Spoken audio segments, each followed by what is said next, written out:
Vamos continuar comentando agora sobre o sistema elétrico de potência.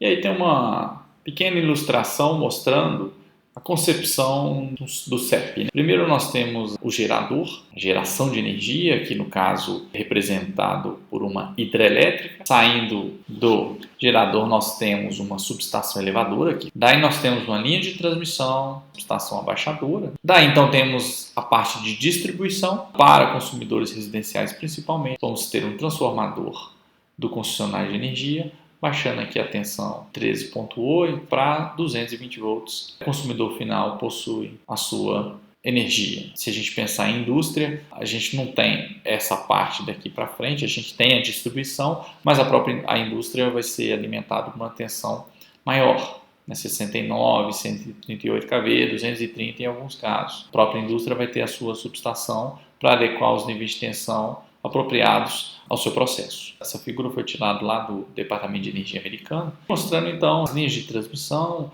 os níveis até de tensão eles são bem parecidos com os níveis brasileiros. Tem a geração, e aqui colocando alguns tipos, usina nuclear que tem uma relevância para os Estados Unidos, termoelétricas, transmissão, distribuição, alimentar algumas indústrias, e o consumidor residencial, pequenos comércios também, vão ser alimentados depois de passado por um transformador abaixador. As geradoras de energia elas podem vender energia diretamente para os consumidores livres. O que é um consumidor livre? É um consumidor que tem uma demanda igual ou superior a 3 megawatts. E a operação do sistema elétrico é coordenada pela ONS. O Balanço Energético Nacional possui 2 relatórios. Tem o relatório extenso e tem o relatório síntese. A maioria das informações aqui eu peguei do relatório síntese, já que no relatório completo, os gráficos que eu vou apresentar aqui, a maioria deles não aparece. Então, para a gente ter um overview interessante e de certa forma rápido, o relatório síntese ele é uma boa fonte de consumo. Deem uma olhada tanto no relatório síntese como para o relatório completo. O relatório consolidado do Balanço Energético Nacional, BEN, documenta e divulga anualmente extensa pesquisa e a contabilidade relativas à oferta e consumo de energia no Brasil, contemplando as atividades de extração de recursos energéticos primários, sua conversão em formas secundárias, a importação e exportação, a distribuição e o uso final da energia. Elaborado pela EPE, Empresa de Pesquisa Energética. E a gente vai começar a ver alguns números de geração de energia elétrica. A nossa matriz principal é a matriz hidráulica, só que se a gente reparar do ano de 2018 para o ano 2019, teve um pequeno decrescimento. O que a gente pode perceber que aumentou foi o gás natural, eólica, biomassa caiu um pouco, nuclear permanece a mesma, derivados de petróleo, carvão e derivados também. A matriz de energia elétrica no Brasil ela é bem limpa. Vejamos, a oferta aumentou, a geração hídrica subiu, mas a oferta decresceu em função do recuo da importação, recuo de geração através de derivados de petróleo e aumento da geração via gás natural para lidar com a variabilidade das renováveis. Aqui a participação de energias renováveis e não renováveis, no Brasil aqui caiu de 2018 para 2019 0,3%, mas a gente na nossa matriz inteira 83% é composto por energia renovável, enquanto que no mundo nós temos 22%, nos países da OCDE, 26% apenas de energia renovável. Então, neste ponto, a energia no Brasil ela serve, claro, como modelo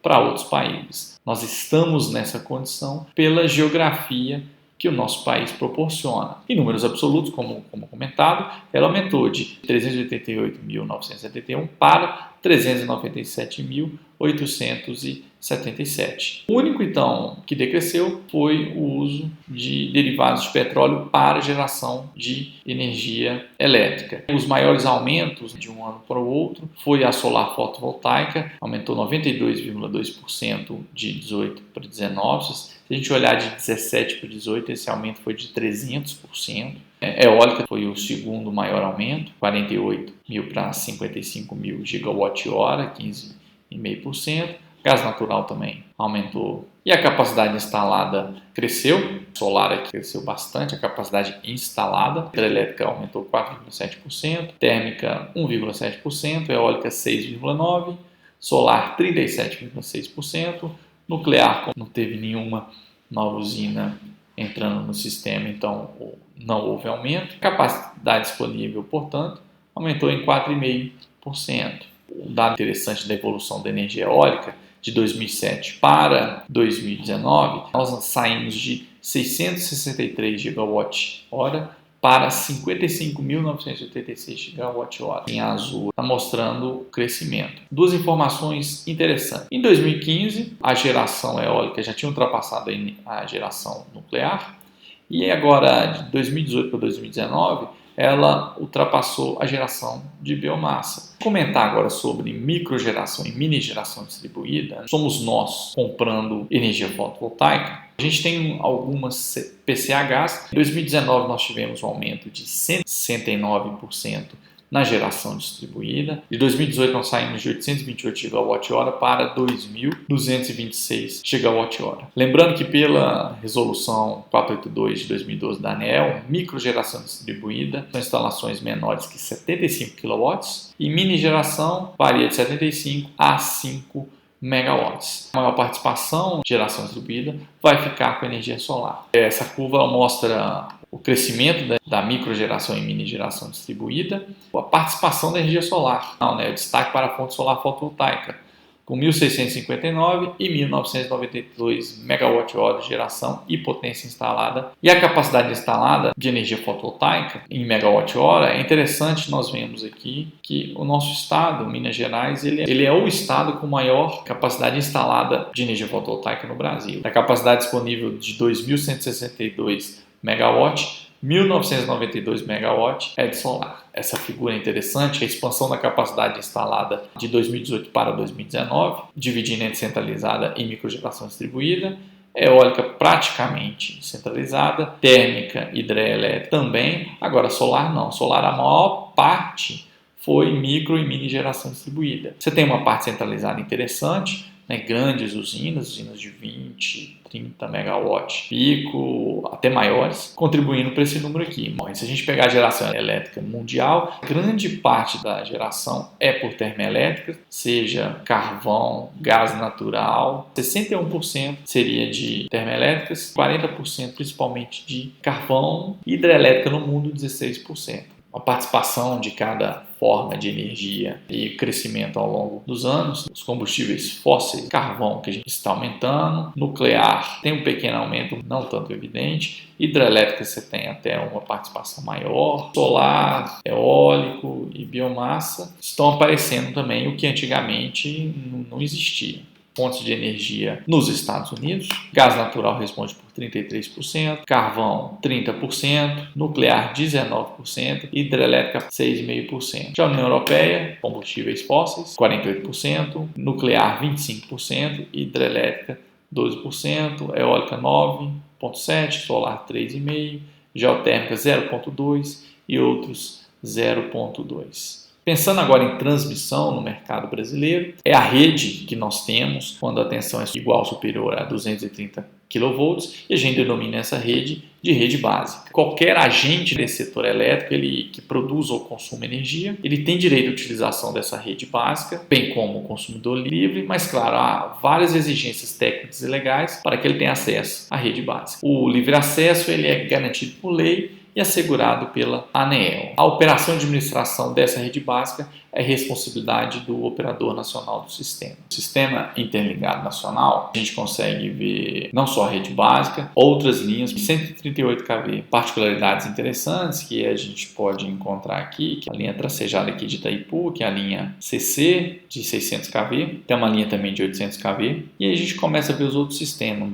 Em vermelho aqui 500 kV, em verde 230 kV, poucas linhas aqui, somente no estado de São Paulo, de 440 kV. A gente tem 4 subsistemas, o sistema Sul, sistema Sudeste e Centro-Oeste, sistema Nordeste e o sistema Norte. Aqui está a divisão do sistema Norte, Nordeste, Sudeste, Centro-Oeste e o sistema Sul, o sistema de transmissão da União Europeia. As dimensões continentais do nosso país se equivalem às dimensões da Europa. Interessante que a gente vê algumas linhas em preto aqui, são linhas DC, agora distribuição, é uma prestação de serviço público, né? Ela é mediante a concessão ou permissão. Então ela explora o serviço numa permissionária ou concessionária, explora o serviço numa área geográfica bem limitada, em regiões de monopólio, ela concentra toda a prestação de serviço de rede para os consumidores daquela região. E ela, claro, ela é responsável pela operação, manutenção e expansão dessa rede. E aí a gente tem controles de qualidade baseado em normas técnicas e regulamentos que foram aprovados pela ANEEL. E a ANEEL que estabelece as tarifas que asseguram a nós consumidores um valor justo. Esse dado retirado lá do Balanço Energético Nacional, o consumo de eletricidade per capita. Nos Estados Unidos, é o maior consumo de energia elétrica per capita. Na China, na década de 2000, ultrapassou o Brasil. A União Europeia é expressiva em relação ao Brasil. 2 MW por habitante aqui, a média brasileira. A europeia seria 6 MWh. Os Estados Unidos aqui está em 13 MW. Bom, e aí o interessante é o consumo que a gente teve de 95 a 2018, o total brasileiro, e aqui dividido por classe de consumidor. Aqui nós temos a indústria, residências, comércios e outros. A gente vê essas quedas aqui, são momentos que a gente identifica. A primeira queda aqui em 2001, que foi mencionado anteriormente, quando houve o racionamento. Então, todos os entes caíram, indústria, residência, comércio. Esse outro momento aqui, 2009, 2010, foi quando nós tivemos uma pequena queda no PIB, uma pequena crise vindo com fatores externos, fatores nossos também, mas depois nós tivemos aqui um crescimento. E aí, em 2014, 2015, a gente teve uma queda e tivemos depois uma recuperação.